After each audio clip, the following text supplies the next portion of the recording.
This video contains news and analysis related to a recent terror attack in Kashmir.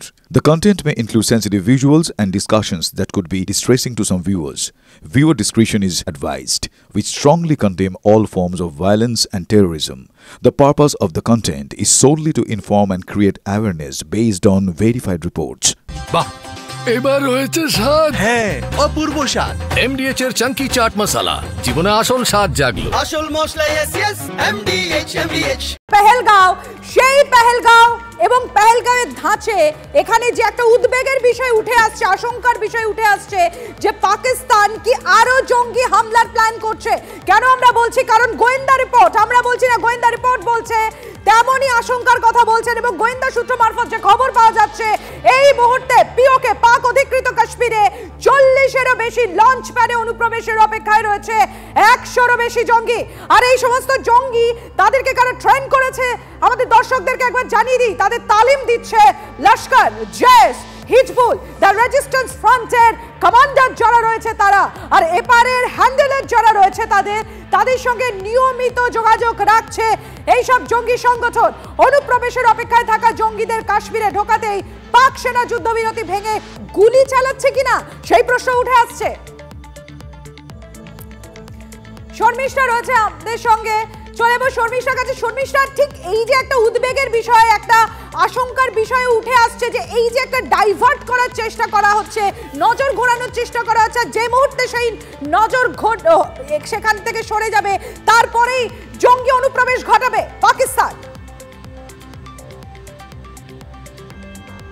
সম্প্রতি আমি কয়েকটা ঘটনার কথা বলতে চাই সেটা হচ্ছে পেহেলগাঁওয়ে এই 26 জনের মৃত্যুর ঘটনা জঙ্গি হামলার ঘটনা ঘটলো তারপরে কয়েকদিন পর আমরা কি দেখলাম পাকিস্তান দায় ঝেড়ে ফেলার চেষ্টা করলো যে না আমরা এই ঘটনার সঙ্গে জড়িত নয় তারপর আমরা কি দেখলাম যে পাকিস্তানের জমিকে কিভাবে এই জঙ্গিদের কাজের জন্য ট্রেনিং এর জন্য তাদের হাতে অস্ত্র তুলে দেওয়ার জন্য ব্যবহার করা হচ্ছে সেই ছবিগুলো প্রকাশ্যে আসতে থাকলো তার আগে আমরা কি দেখেছিলাম পাকিস্তান যুদ্ধবিরতি লঙ্ঘন করে কিভাবে গুলি চালিয়েছে সেই খবর আমাদের সামনে এলো তারপর আমরা কি দেখলাম উড়ি সেক্টর মানে যেখানে পাক অধিকৃত কাশ্মীর খুব কাছাকাছি যেখানে পাকিস্তানের বাংকারগুলো খুব কাছ থেকে দেখা যাচ্ছে সেখান থেকে দুই জঙ্গি অনুপ্রবেশের চেষ্টা করলো হ্যাঁ তখন ভারতীয় সেনার হাতে ওই দুই জঙ্গির মৃত্যু পর্যন্ত হলো অর্থাৎ এই ঘটনাক্রমগুলো যদি পরপর সাজানো যায় তাহলেই কিন্তু এই যে তত্ত্বটা তুমি তুললে সেই তত্ত্বটা জোরালো হচ্ছে কি তত্ত্ব আরো একবার যদি আমি দর্শকদের বলে দিই এই মুহূর্তে দাঁড়িয়ে গোয়েন্দা রিপোর্ট যা বলছে তাতে মনে হচ্ছে যে পাকিস্তান আবারও চাইছে ভারতে একটা অশান্তি হোক আবারও ভারতে একটা জঙ্গি হামলার ঘটনা ঘটুক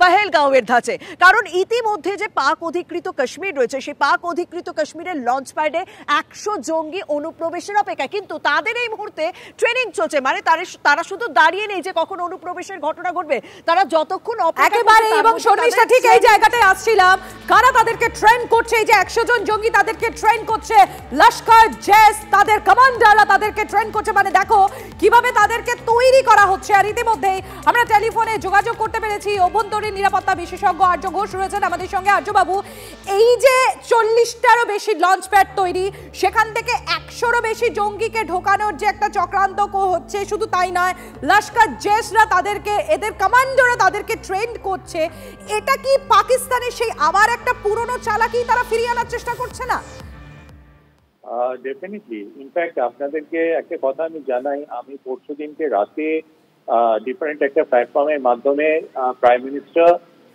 honourable prime minister PMO defence ministry সবাইকে অ্যালার্ট করেছি যে কাশ্মীরে এবং ভারতের বিভিন্ন জায়গায় কিন্তু there is a strong indication যে আপনার জঙ্গি হামলা হবে সেটার প্রথম ইন্ডিকেশনটা পাওয়া গেছে যে ভদ্রমহিলা ওই যার স্বামী মারা গেছেন তাকে যে প্রশ্ন করছিল যিনি ছবি তুলে রেখেছেন একজন জঙ্গি সেই জঙ্গি তাকে প্রশ্ন করছিল অনেক কিছু তার ধর্ম নিয়ে সেই সময় সে একটা ফোন ধরে সেই ফোনটা তার মোজার মধ্যে ছিল তো মোজার মধ্যে থেকে ফোনটা বার করে এবং বার করে বলে যে 35টা কাঠের বক্সের কথা এবং তার সঙ্গে বোধহয় ম্যান পাওয়ারেরও কথা বলেছিল so this is a strong indication যে এখানে প্রচুর অস্ত্র ঢুকেছে এবং মানে তার সঙ্গে ম্যান পাওয়ারও ঢুকেছে এটা SSG special service group Pakistan regular army আমি বারবার বলে আসছি যে এটা তাদের কাণ্ড এরা কিন্তু পাকিস্তান হাত ঝাড়তে চাইছে ঠিক যেমনি দ্য রেজিস্ট্যান্স ফ্রন্টের নাম করে লোকাল লোক দেখাতে চাইছে, যেমনি লোকাল জঙ্গি দেখাতে চাইছে। আর্যবাবু, তার মানে বর্ডারে যুদ্ধ জিগির তুলে অন্য পথ দিয়ে জঙ্গিকে ঢোকানোর চেষ্টা চলছে। একদম। এবং তার সঙ্গে জানবেন যে ওদের এখানে জানে যে এই যে ইন্ডিয়াস ওয়াটার ট্রিটিটা বন্ধ করেছে, এটা পাকিস্তান আর্মির ডিরেক্ট বিজনেস, এটা গ্রিন পাকিস্তান প্রজেক্ট ওদের ডিরেক্ট বিজনেস, এবং ওদের প্রচুর আর্থিক ক্ষতির ব্যাপার আছে। এবং তার সঙ্গে এই হামাসকে ঢুকিয়েছে, এটা অনেক দিনের প্ল্যান। জানতো যে রিটেলিটরি অ্যাকশন হলে ইসরায়েল ইন্ডিয়াকে হেল্প করবে প্রচন্ড ভাবে, এবং সেই জন্য ইসরায়েলকে ডিল করতে হামাসকে ঢুকিয়েছে। সেই জন্য আমি বারবার বলছি আমাদের খুব সতর্ক থাকতে হবে। একেবারে আর্যবাবু, আপাতত আপনাকে ধন্যবাদ। সম্প্রতি নানা রকম সম্ভাব্যের কথা আমরা জানাচ্ছি না, এই মুহূর্তে পাকিস্তান কি ভাবছে, কি ভাবতে পারে, তাদের উদ্দেশ্য কি, বিধেয় কি, সবকিছুর দিকেই কড়া নজর রয়েছে, পর্যবেক্ষণ রয়েছে। কিন্তু এমন একটা সিচুয়েশন যদি আমরা কল্পনা করি যে জঙ্গি অনুপ্রবেশ করাতে, জোর করে করাতে যদি যুদ্ধবিরতি পাকিস্তান লঙ্ঘন করে এবং যদি তারা গোলাবর্ষণ করতে শুরু করে, তাহলে যে জায়গাটা সব থেকে বেশি অ্যাফেক্টেড হতে পারে, ক্ষতিগ্রস্ত হতে পারে, TV9 বাংলার সেখানে পৌঁছে গিয়েছে নির্ভীক সাংবাদিকতার আরও একটা নিদর্শন। আমরা দেখাবো, আমার সহকর্মী সেখানে পৌঁছে গিয়েছিলেন, সেখান থেকে প্রতিবেদন দেখুন।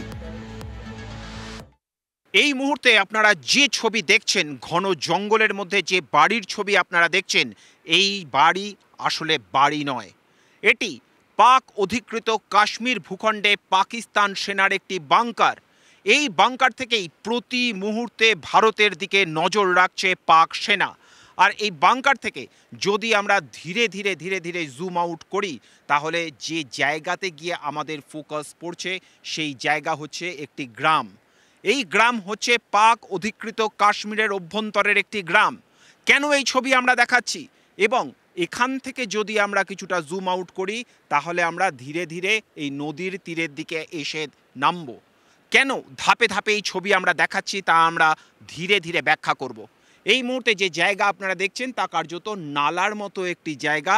এটা ঝিলম নদী থেকে একটি নদীর প্রশাখা বেরিয়ে আসছে, এবং এই জায়গাতে রয়েছে সেই ফেন্সিং। যে খবর আমাদের কাছে আসছে যে যখন কোনো অনুপ্রবেশ করানো হয়, সেই সময়তে অনুপ্রবেশ করানোর সময় প্রথম ওই বাংকারে নিয়ে আসা হয় জঙ্গিদের। সেই বাংকার থেকে তাদেরকে শেষবারের মতো যা নির্দেশ দেওয়ার পাক সেনারা তারা সেই নির্দেশ তারা দিয়ে দেন। তার পরবর্তী ক্ষেত্রে তাদেরকে নিয়ে আসা হয় এই গ্রামে। এই গ্রামে তারা থাকেন, এই গ্রামের মধ্যেই তাদের জন্য যাবতীয় ব্যবস্থাপনা করা হয়, অর্থাৎ খাওয়ার দাওয়ার শেষ মুহূর্তের যা প্রয়োজনীয় প্রস্তুতি সমস্ত কিছু সারা হয় এই জায়গাতে।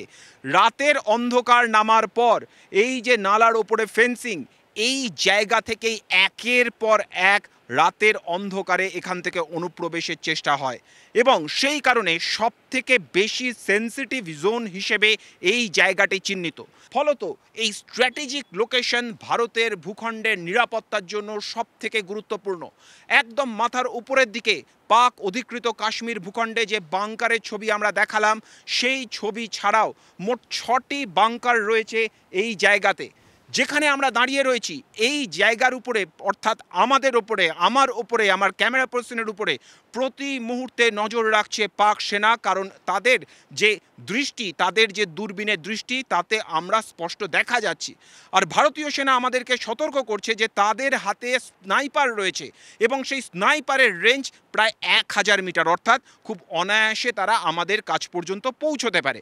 এবং যে জায়গায় আমরা দাঁড়িয়ে রয়েছি অপেক্ষাকৃত নিচু জায়গা, উপরের অংশ অর্থাৎ পাহাড়ের উপরের দিকে অংশে রয়েছে পাক সেনা বা তাদের পাশাপাশি রয়েছে পাক জঙ্গিরা। ফলত এই জায়গাতে প্রতি মুহূর্তে ভারতীয় সেনাকে বেশ কিছুটা চ্যালেঞ্জের মুখোমুখি হতেই হয়, এবং সেই কারণের জন্য এই জায়গাতে সেনাবাহিনীর কোনো তৎপরতা থাকে না, কিন্তু প্রতি মুহূর্তে ক্যামেরার মাধ্যমে, প্রতি মুহূর্তে হিউম্যান সার্ভেলেন্সের মাধ্যমে এই অংশ, নদীর এই অংশের ওপর সব থেকে বেশি নজরদারি চালানো হয়। যে সময় আমরা কথা বলছি ঠিক 72 ঘন্টা আগে ঠিক এই জায়গাতেই 2 জঙ্গিকে নিকেশ করা হয়েছে। পাহেলগামের ঘটনা 24 ঘন্টার মধ্যে ঠিক এখান দিয়ে ঢোকার চেষ্টা করেছিল জঙ্গিরা, এবং সঙ্গে সঙ্গে তাদেরকে নিকেশ করে দিয়েছে ভারতীয় সেনা। সীমান্ত থেকে ক্যামেরায় রাহুল সিং এর সঙ্গে জ্যোতির্ময় কর্মকার, টিভি 9 বাংলা। 2019 में हुआ था इधर? पहले। अच्छा, उस तरफ से गोली चलाता है क्या वो लोग? क्या पता है, वहाँ से आती है, यहाँ से आती है। अच्छा, इस तरफ हम भाग जाते हैं तो क्या करेंगे, अंदर घुस जाते हैं। अच्छा, पता नहीं, आपको खाना बंद हो जाता है जिस वाले फायरिंग चलती है, तो हम क्या पता है वहाँ से आती है कि यहाँ से आती है, वो तो हमको कुछ पता नहीं है। 2019 में जो हुआ था, जिस टाइम ये गोलीबारी चले थे ना, वो शेलिंग का साउंड आता है इधर? जी आता है, शेलिंग का साउंड आ जाता है। अच्छा, तो ये क्या रात में होता है क्या शेलिंग? रात में भी होता होगा, तैयारी में भी, दिन में भी करते हैं। अच्छा, तो ये पहलगाम में जो हुआ था उसके बाद क्या हो रहा है कुछ? सेलिंग वेलिंग ज्यादा कुछ हो रहा है क्या? ना, उसका नहीं, मुझे पता नहीं, उसका कुछ पता नहीं है, लेकिन ये बीच बीच में होते रहते हैं सारे। तो आप लोग घर से साउंड मिल जाता है उसका, सेलिंग का? हाँ, आवाज आ जाता है। इधर हम लोगों ने देखा कि फेंसिंग के बिल्कुल पास कुछ गांव भी है, उधर कुछ गांव भी है। जब उधर ज़्यादा शेलिंग होता है तो इन लोगों को इवैक्यूएट कर लेता है। देखिए, बॉर्डर एरियाज पर जितने भी गांव हैं, जब वहाँ पर शिलिंग होती है, लाजमी तौर पर जो बसने वाले हैं वो मुतासिर हो जाते हैं। कभी गोले आ करके गिरते हैं, कभी छोटा फायर आ जाता है, उसमें ज़ख्मी भी लोग हो जाते हैं, कई कैजुअल्टियाँ भी हो जाती हैं। तार की उस तरफ जो लोग रह रहे हैं, अभी सीज़ फायर चल रहा है, इसलिए कोई दिक्कत नहीं है। जब ये सीज़ फायर खुदा ना खास्ता अगर फायर शुरू हो गया, उस वक्त तो परेशानी हो जाती है, बच्चों को भी परेशानी हो जाती है, बूढ़ों को भी परेशानी हो जाती है, हर एक परेशान हो जाता है उस टाइम, क्योंकि बिल्कुल ज़ीरो लाइन पर रह रहे हैं। उनको तो दिक्कत हो ही जाती है। कश्मीर की तारीख में पहली मरतबा ऐसा हुआ, पहलगाम के उस वाक़े पर, उस हादसे पर एक दुकान बंद थी, बाज़ार बंद थे, और मर्द भी निकले, औरतें भी निकली, जवान भी निकला, हर एक परेशान था, बड़ा दुख हुआ। और इस वक्त भी हम बहुत दुखी हैं उस वाक़े से। MDH চানা মশলা, এখন ছোলা হোক বা বরবটি দানা, সাদা চানা হোক বা কালো, সব রান্নাই হবে অসাধারণ।